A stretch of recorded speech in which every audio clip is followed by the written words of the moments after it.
Dear students, आज के इस लेक्चर में हम एलयू डिकम्पोजिशन मेथड के बारे में बात करेंगे। इस मेथड का use system of linear algebraic equations को सॉल्व करने के लिए किया जाता है। आइए देखते हैं कि इस मेथड को यूज़ करने के लिए हम क्या क्या स्टेप यूज़ करते हैं। सपोज हमारे पास एक सिस्टम है x इक्वल टू बी। तो इस मेथड में कुछ हमें फिक्स्ड स्टेप्स फॉलो करने होते हैं। तो जैसा कि इसका नाम है, इसे दो नामों से हम जानते हैं, एलयू डिकम्पोजिशन मेथड और फैक्टराइजेशन मेथड। डिकम्पोज का मीनिंग भी वही होता है कि हम किसी चीज़ को टुकड़े में तोड़ रहे हैं। फैक्टराइज का मीनिंग भी होता है कि फैक्टराइज कर रहे हैं, दो फैक्टर्स में उन्हें तोड़ रहे हैं। तो हमें किसको फैक्टराइज करना होता है या किसको डिकम्पोज करना होता है, तो हमें एक मैट्रिक्स जो कोफिशिएंट मैट्रिक्स ए होती है उसे एल और यू में डिकम्पोज करना होता है। ये एल और यू दो मैट्रिसेस होती हैं। एल होती है यूनिट लोअर ट्राइंगुलर मैट्रिक्स और यू होती है अपर ट्राइंगुलर मैट्रिक्स। तो ए को हम एल यू के इक्वल लिख देते हैं। तो ये जो हमारा सिस्टम है एक्स इक्वल टू बी, ये हो जाएगा L U equal to X. अब क्या करते हैं कि ये तीन मैट्रिक्स का प्रोडक्ट हो गया। अब ये दो मैट्रिक्स का प्रोडक्ट था, ये तीन का हो गया। तो इसमें जो लास्ट की दो मैट्रिसेस हैं, ये प्रोडक्ट है, इसे एक तीसरी मैट्रिक्स से रिप्लेस कर देते हैं y से, U X equal to Y. तो ये एक्सप्रेशन बन जाता है L Y equal to B. अब देखिए, b हमें ऑलरेडी पता है और l और u हम कैलकुलेट करेंगे, a की हेल्प से l और u कैलकुलेट करेंगे। तो l भी हमें पता लग गई है।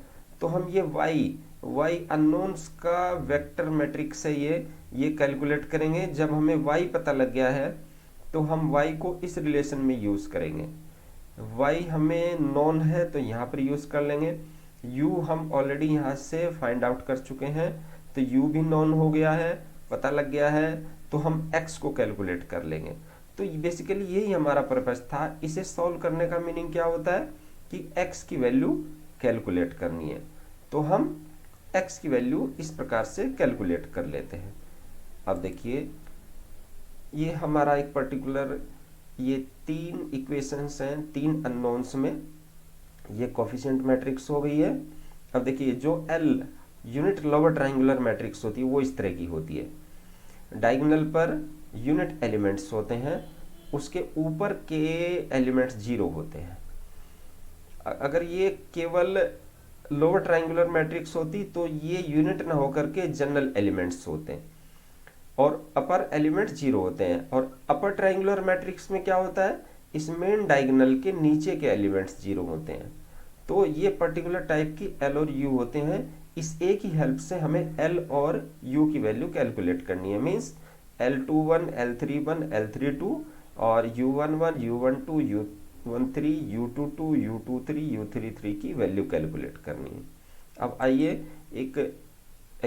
हाँ, और दूसरा ये देखिए, जब हम इसमें ये इतने सारे जो अननोन्स हैं, ये अननोन क्वांटिटीज है, इतनी U6 अननोन और 9 अननोन्स हैं, ये कैलकुलेट करते हैं। तो इन्हें भी एक पर्टिकुलर सीक्वेंस में कैलकुलेट करते हैं। तो कैसे, कौन सी सीक्वेंस होती है वो? Sequence of calculating L and use.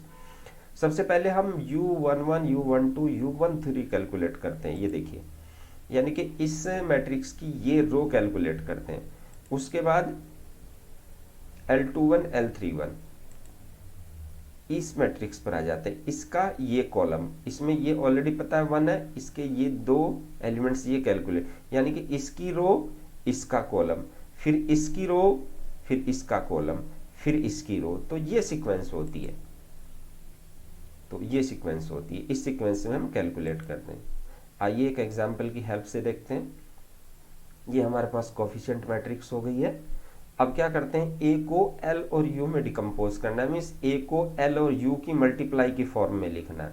तो एल मैट्रिक्स को हमने यहाँ लिखा, यहाँ यू मैट्रिक्स को लिखा। अब ये दो मैट्रिक्स की प्रोडक्ट है, इसका प्रोडक्ट कर लीजिए और उसके बाद इस मैट्रिक्स को इस मैट्रिक्स से एलिमेंट वाइज कंपेयर कर देते हैं। तो राइट हैंड साइड में ये मैट्रिक्स को मल्टीप्लाई करके हमारे पास आ गया है ये एलिमेंट आ गए हैं, दोनों को मल्टीप्लाई करके ये एलिमेंट आ गए हैं। अब ये दोनों मैट्रिक्स को एलिमेंट वाइज कंपेयर कर देते हैं, तो U11 की वैल्यू 2 आ गई है सीधा यहाँ से, U12 की वैल्यू 3, U13 की वैल्यू -1। इसको इससे कंपेयर कर देते हैं, तो यहाँ से L21 की वैल्यू, मैंने अभी कहा था कि इस U की ये रो कैलकुलेट की जाती है, फिर इसके कॉलम्स, तो ये कैलकुलेट किया, फिर L21 L31 कैलकुलेट किए, और इसी तरह से हम सारे एलिमेंट कैलकुलेट कर लेते हैं यहाँ तक। तो L की वैल्यू ये आ गई है, U की वैल्यू ये आ गई है।